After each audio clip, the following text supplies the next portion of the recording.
Hai Sobat Pencinta Catur, terima kasih sudah klik video ini. Saya akan bahas dari permainan Sinqueval Cup Grand Chess Tour 2024 yang diadakan di Amerika Serikat. Dan kita akan bahas dari babak ke-8 teman-teman. Ini babak yang menentukan ya untuk peserta di Sinqueval Cup. Dan kita akan bahas dari partai Jan Nepomniachtchi, pecatur nomor 1 Rusia berhadapan dengan pimpinan klasemen sementara yaitu Alireza Firouzja, pecatur nomor 1 Prancis. Nah, teman-teman jangan lupa klik tombol like-nya dulu, share dan subscribe, dan nyalakan lonceng notifikasi kalian. Ayo coba cek udah nge-like belum. Dan jangan di-skip iklannya ya buat teman-teman, karena aku perlu kalian untuk tidak skip iklannya, karena sebagian besar AdSense dari YouTube RL Chess aku gunakan untuk jadi sponsor mengadakan Liga Catur Junior di Jabodetabek, teman-teman. Nanti kalau makin besar channelnya bisa ngadain seluruh Indonesia, guys. Yap, Jan Nepomniachtchi pegang buah putih, memulai dengan langkah E4. Dijawab Alireza dengan E5. Putih kuda F3, hitam kuda C6, dan putih kuda C3. Hitam menjawab dengan kuda ke petak F6. Ada yang tahu pembukaan ini? Ini kudanya keluar semua ya, empat-empatnya. Jadi pembukaan ini namanya adalah Four Knight Game atau 4 kuda.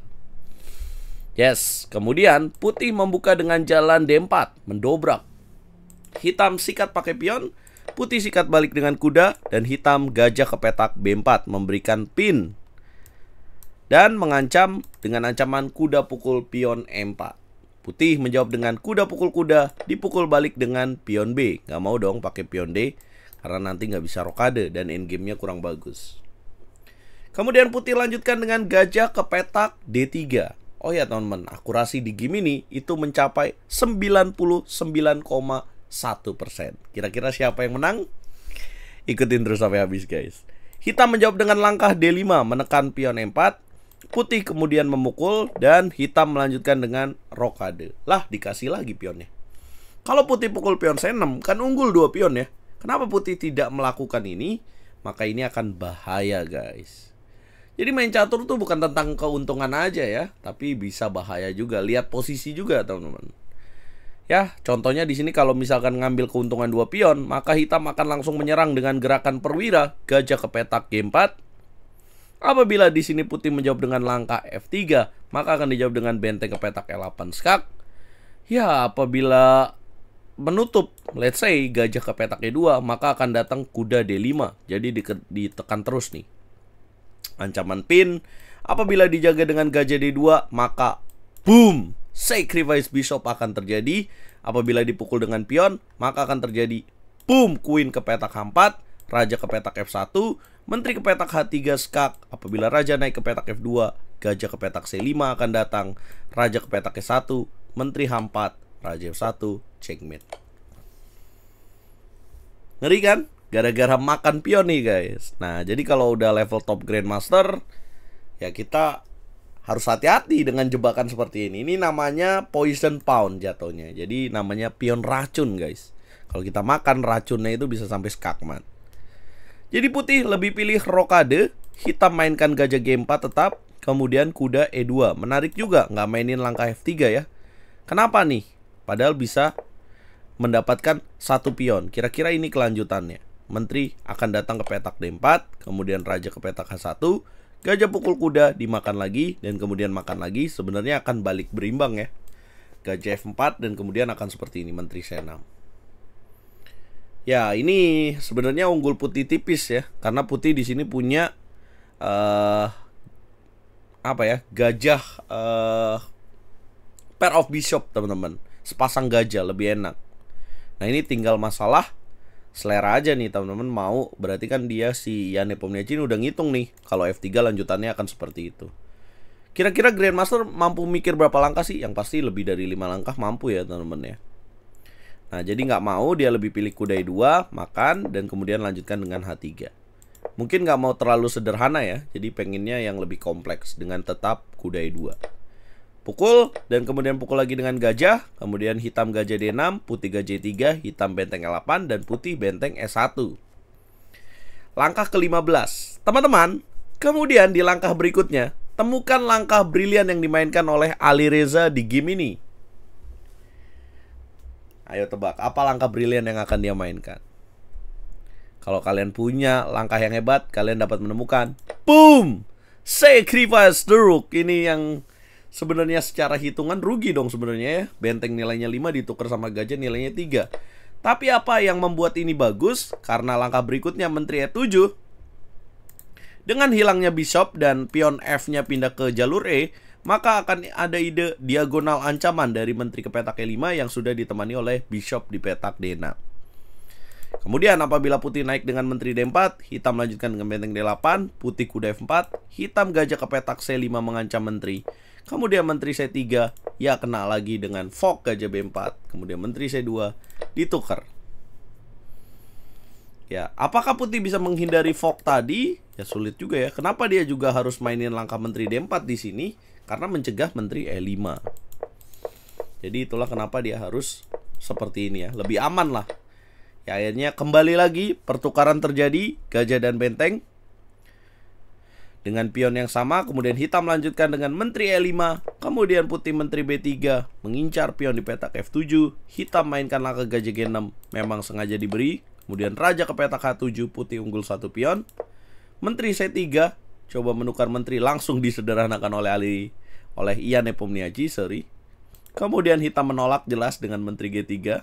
Kemudian benteng F1, hitam kuda D5, sikat balik dengan benteng. Kemudian putih raja H1, hitam C5. Ya unggul 1 pion, tapi di sini susahnya buat putih ya. Karena buahnya harus di bawah nih. Dia harus terus menjaga back rank. Kalau misalkan dia naik dengan benteng F7 dengan tujuan checkmate, ada back rank checkmate duluan. Benteng D1. Nah, jadi putih di sini harus bersabar dulu, walaupun unggul 1 pion, harus cari cara gimana dia keluar dari tekanan ini. Ya, putih B3, hitam Menteri D6, kemudian putih E4, hitam benteng D2, kemudian A4, hitam benteng D3, putih Menteri C4, hitam benteng E3, putih Menteri D5 ditukar dan kemudian mengambil pion B3. Ya, ini langkah ke-34 udah remis sebenarnya ya. Udah sama pionnya dan mereka masih melanjutkan dengan benteng C1, benteng A3, benteng D1, benteng E3. Gak mau makan ya, karena pionnya promosi tadi. Kalau di sini makan ya, ini udah bahaya banget nih. Jadi udah gak makan benteng E3, raja G1, dilanjutkan. Untungnya pion hitam juga cepat mengganggu benteng di petak D1. Jadi pion promosi putih hilang. Dan ya menjadi seperti ini mah udah remis. Ya, dilanjutkan terus. Ini hanya blunder konyol ya yang membuat menang atau kalah di sini. Ya, yang penting jangan terlalu jauh ya. Raja ini harus menjaga dan bentengnya ini mengganggu pion ini dulu.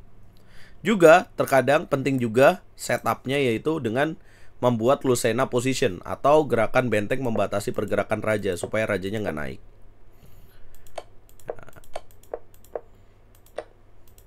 Nah, ini dilepas ya. Coba cari keunggulan di sini H6 dan ini adalah langkah krusial. Coba saya tes. Kira-kira kalau kamu jadi hitam akan jalan apa? Yang terbaik. Karena kalau kamu nggak tepat di sini bisa kalah nih. Yes, benar banget. Benteng H5 harus dimainkan. Kalau kamu di sini lebih memilih, let's say, benteng ke petak A1, apakah akan remis juga? Ini akan kalah. Karena putih akan menjaga atau membuat pawn change rantai pion dengan G4 dan H6 ini. Jadi let's say kamu di sini mainkan benteng H1, maka raja ke petak G5. Atau let's say kamu kembali lagi dengan atau nggak peduli lah, mainin langkah A5 dan di sini raja G5 juga. Nah, jadi akan jatuh pion ini, sementara bentengnya akan menjaga pion ini. Seperti itu. Nah, jadi ada seninya juga, endgame juga ada tekniknya juga, bukan hal yang mudah. Nah, makanya harus benteng H5 menghilangkan pion H6-nya. Dan ya, di sini akhirnya bolak-balik remis. Sampai langkah ke-80. Nah, Alireza memang ternyata sejak dari awal kayaknya memang mencari partai aman aja ya. Dan akurasinya buat kedua pemain 99,1%. Kenapa? Karena Alireza dengan hasil remis ternyata sudah mengantongi atau mengunci gelar juara teman-teman dengan skor 5,5 poin, diikuti oleh Fabiano Caruana 4,5 poin. Nah, ini babak ke 9-nya akan dimulai ya.